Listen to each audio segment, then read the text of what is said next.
Hello students, आज का हमारा टॉपिक है प्रोपेसिव सैम्पलिंग। हम रैंडम सैम्पलिंग कर चुके थे। जो भी हमने मेथड्स पढ़े थे सैम्पल के, उसमें हम रैंडम सैम्पलिंग तक कर चुके थे। डिफरेंस हम कर चुके थे कि रैंडम और नॉन रैंडम जो सैम्पलिंग है उसमें क्या डिफरेंस होता है।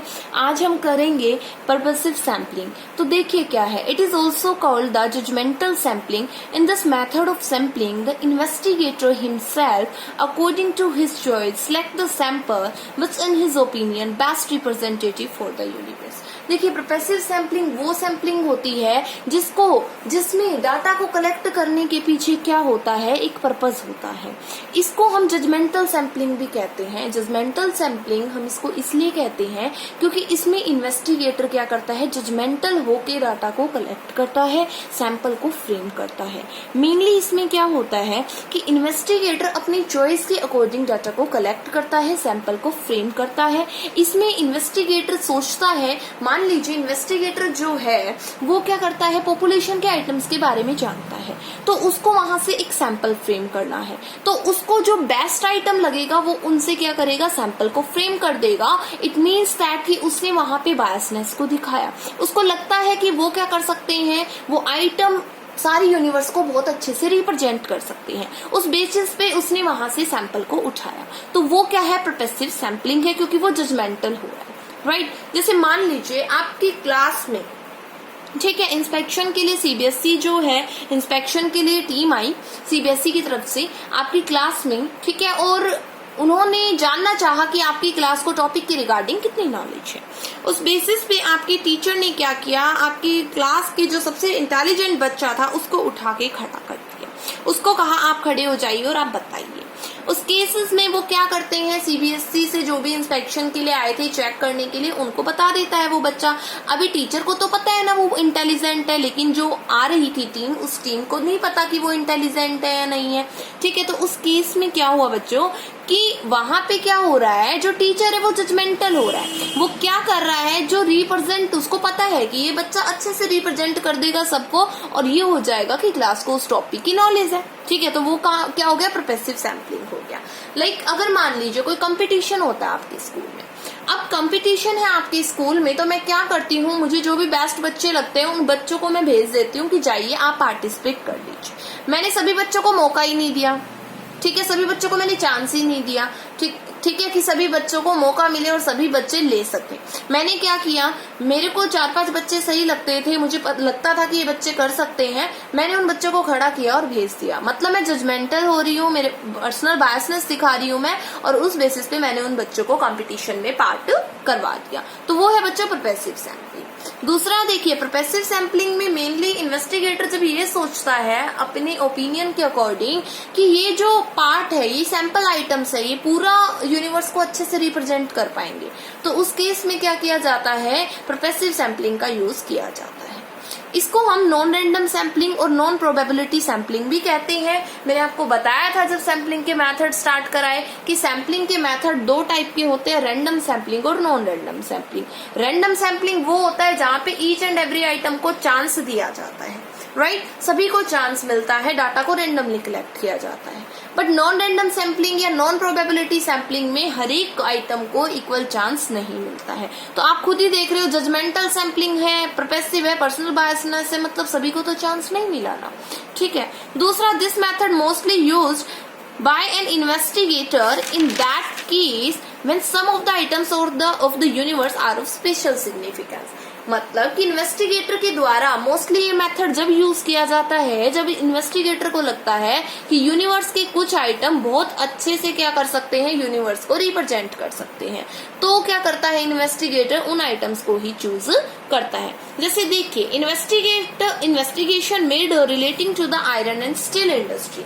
इन्वेस्टिगेशन करवाई गई किसके regarding, iron and steel industry के रिगार्डिंग, इंडिया में इनके बारे में जानना चाहा। तो इन्वेस्टिगेटर ने क्या किया, सैंपल सेलेक्ट करा और सैंपल किसका लिया, Tata and iron steel company का। तो वो तो बेस्ट कंपनी ऑब्वियसली, तो मतलब वहां से उसने डाटा को कलेक्ट करना चाहा, तो हो गई ना प्रोपेसिव सैम्पलिंग, क्योंकि उसको पता था वो सबसे बेस्ट कंपनी है, वहां से अच्छी इन्फॉर्मेशन मिलेगी, तो उसने क्या किया, उसी कंपनी का डाटा उठा लिया। ठीक है, मेरिट्स क्या है इसके, दिस मेथड इज फ्लेक्सिबल, बिल्कुल ये मेथड फ्लेक्सिबल है, आप इसको क्या कर सकते हो, इसमें अपने अकॉर्डिंग चेंजमेंट कर सकते हो, ये मेथड फ्लेक्सिबल होता है। Selection of items can be deliberately tune, बिल्कुल जो सैंपल के आइटम्स को सिलेक्ट किया जाता है वो जानबूझ के ट्यून, मतलब कि आप अपने अकॉर्डिंग सेलेक्ट कर सकते हो, आपको जो भी बेस्ट लगे आप उसको चूज कर सकते हो, क्योंकि ये एक जजमेंटल सैंपलिंग होता है, ये एक परपेसिव सैंपलिंग होता है। सिंपल टेक्निक, बिल्कुल सिंपल टेक्निक है, जो भी इन्वेस्टिगेटर को लगता है कि बेस्ट रिप्रेजेंट कर सकते हैं उनको वो सिलेक्ट कर लेता है। तो ये क्या टेक्निक होती है आपकी, एकदम सिंपल टेक्निक होती है।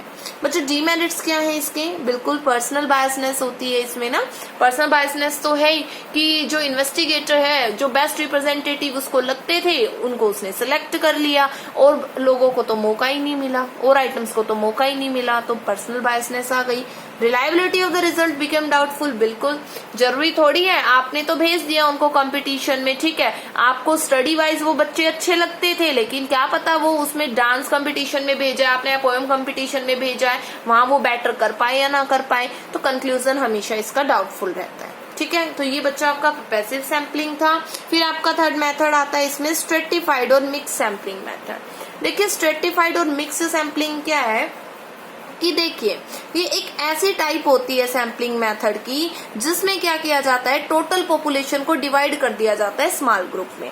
मतलब अगर मैं कहूं कि हेटरजेनियस जो आइटम्स होते हैं उनको होमोजीनियस आइटम्स में कन्वर्ट कर दिया जाता है, हेटरजेनियस जो ग्रुप है उसको होमोजीनियस नेचर में कन्वर्ट कर दिया जाता है, तो वो स्ट्रेटिफाइड और आपका मिक्स सैंपलिंग होता है। ठीक है, तो इसमें क्या होता है कि एक ऐसा सैंपलिंग मेथड का एक ऐसा टाइप है जिसमें टोटल पॉपुलेशन है उसको हम डिवाइड कर देते हैं स्मॉल ग्रुप में, और फिर क्या करते हैं, ग्रुप को हम स्ट्रेटा बोलते हैं, ग्रुप को हम स्ट्रेटा भी बोलते हैं, वो फॉर्म कर दिया जाता है। और फॉर्म किस बेस पे किया जाता है बच्चों, कॉमन कैरेक्टरिस्टिक के बेसिस पे, कि जिनमें हम सिमिलैरिटी लगती है ना हमको, उनको हम एक ग्रुप बना देते हैं। ठीक है, और उसके बाद ग्रुप बनाने के बाद उनमें से डाटा को कलेक्ट कर लिया जाता है रैंडमली। तो ये रैंडम सैंपलिंग का ही टाइप है, ये प्रोबेबिलिटी सैंपलिंग मेथड में आता है। जैसे प्रोपेसिव सैंपलिंग नॉन रैंडम में आता था क्योंकि उसमें जजमेंटल था, अपने अकॉर्डिंग कर रहा था, लेकिन इसमें रैंडमली सिलेक्ट कर रहा है सैंपल को, तो ये रैंडम सैंपलिंग का टाइप होता है। उसके बाद इसके एग्जाम्पल आता है, देखियो एग्जाम्पल से आपको ज्यादा अच्छे से समझ में आएगा। एक कोचिंग इंस्टीट्यूट है जहाँ पे गवर्नमेंट जॉब की रिगार्डिंग कोचिंग दी जाती है, वहां पे 200 बच्चे कोचिंग ले रहे हैं। अब उन 200 बच्चों में से आर्ट के बच्चे भी हैं, कॉमर्स के भी हैं, नॉन मेडिकल के भी हैं और मेडिकल के भी हैं। मुझे डाटा कलेक्ट करना है, तो मैंने क्या किया, उन 200 बच्चों को मैंने क्या कर दिया, डिवाइड कर दिया। किसमें डिवाइड कर दिया, आर्ट के बच्चों में, कॉमर्स के बच्चों में, नॉन मेडिकल में और मेडिकल में। मैंने क्या कर दिया, डिवाइड कर दिया। अब बच्चों आर्ट के बच्चे 50 थे, कॉमर्स के 80 थे, नॉन मेडिकल के 40 थे और मेडिकल के 30 थे। ठीक है, तो हो गए टोटल 200। ये मैंने क्या कर दिया, ग्रुप बना दिया। आर्ट्स के बच्चे एक तरफ, भाई आर्ट वाले एक तरफ हो गया, होमोजीनियस ग्रुप बन गया। कॉमर्स वाले एक तरफ हो जाओ, होमोजीनियस ग्रुप बन गया। नॉन मेडिकल वाले एक तरफ हो जाओ, होमोजीनियस ग्रुप बन गया। मेडिकल वाले एक तरफ हो जाओ, होमोजीनियस ग्रुप बन गया। अब मैंने एक ग्रुप बना दिया, अब उसमें से मैंने सैंपल लिया। 50 बच्चों को 5 बच्चे रिप्रेजेंट करेंगे, 80 को 7 करेंगे, 40 को 3 करेंगे, 30 को 2 करेंगे। ये मैंने सैंपल फ्रेम कर दिया। आ रही है बात समझ में? तो ये होता है बेटा स्ट्रेटिफाइड सैंपलिंग। हेटेरोजेनियस ग्रुप को होमोजेनियस ग्रुप में कन्वर्ट किया जाता है, उसके बाद सैंपल को फ्रेम किया जाता है जो पूरी यूनिवर्स को रिप्रेजेंट कर सके। आगे बात समझ में? ये है आपका। फिर इसमें आते हैं मेरिट्स क्या होते हैं। कवर द डाइवर्स कैरेक्टरिस्टिक्स, बिल्कुल ये क्या करता है, डाइवर्स नेचर कैरेक्टरिस्टिक्स को क्या करता है, ये कवर कर लेता है। डाइवर्स कैरेक्टरिस्टिक का मतलब क्या कि हेटेरोजेनियस ग्रुप में तो अलग अलग भिन्न भिन्न प्रकार के जो है बच्चे थे, जैसे आर्ट का भी था, कॉमर्स का भी था। ठीक है, तो अगर मैं उनमें से 4-5 बच्चों को ले लूं 200 में से ही और कहूं कि पूरे यूनिवर्स को रिप्रेजेंट करो, तो नहीं कर पाएंगे ना। अब वो 4 बच्चे क्या पता कॉमर्स के भी हो, आर्ट के हो, मेडिकल के हो, नॉन मेडिकल के हो। तो इसमें क्या होता है कि जो ये आपका स्ट्रेटिफाइड सैंपलिंग है या मैं कहूँ मिक्स सैंपलिंग है, ये क्या करता है, डाइवर्स कैरेक्टरिस्टिक को कवर करता है, मतलब अलग अलग कैरेक्टरिस्टिक के बारे में बताता है। कंपैरेटिव स्टडी, बिल्कुल कंपैरिजन हो जाता है। अब आप कंपेयर कर सकते हो आर्ट के कितने बच्चे हैं, कॉमर्स के कितने हैं, नॉन मेडिकल के कितने हैं, मेडिकल के कितने हैं, तो आप कंपैरिजन कर सकते हो स्ट्रेटिफाइड सैंपलिंग मेथड के थ्रू। रिलायबिलिटी, बिल्कुल इसमें जो ये डाटा होता है ना, ये रिलायबल नेचर का होता है क्योंकि रैंडमली डाटा को कलेक्ट किया जाता है, हर आइटम को चांस दिया जाता है सेलेक्ट होने का, तो रिलायबल नेचर का है। Demerits, suitable when complete knowledge of diverse characteristics. Suitable, इस मेथड का यूज करना सुटेबल वहां होता है जहां पे डाइवर्स कैरेक्टरिस्टिक की नॉलेज हो। आपको नॉलेज हो आर्ट के बारे में भी, कॉमर्स के बारे में भी, मेडिकल के बारे में भी, नॉन मेडिकल के बारे में भी आपका नॉलेज है, जब भी आप क्या कर सकते हो, इस इंफॉर्मेशन के थ्रू डाटा को कलेक्ट कर सकते हैं। पॉसिबिलिटी ऑफ बायस, हाँ बायसनेस आ सकती है। कैसे? लाइक मान लीजिए आर्ट में से मेरे को सैंपल सिलेक्ट करना था तो मैंने वहां पे बायसनेस दिखा दी, मेरे को जो लगा कि ये बच्चे अच्छे रिप्रेजेंट कर देंगे उनको मैंने सिलेक्ट कर लिया, तो कहीं ना कहीं परपेसिव इसमें ऐड हो सकता है। Size of the population small, अगर पॉपुलेशन का साइज स्मॉल है फिर आप उसको ग्रुप में कर रहे हो और फिर उसका सैंपल बना रहे हो तो थोड़ा डिफिकल्ट हो जाता है ग्रुप को डिवाइड करना, बहुत छोटे छोटे ग्रुप बन जाते हैं।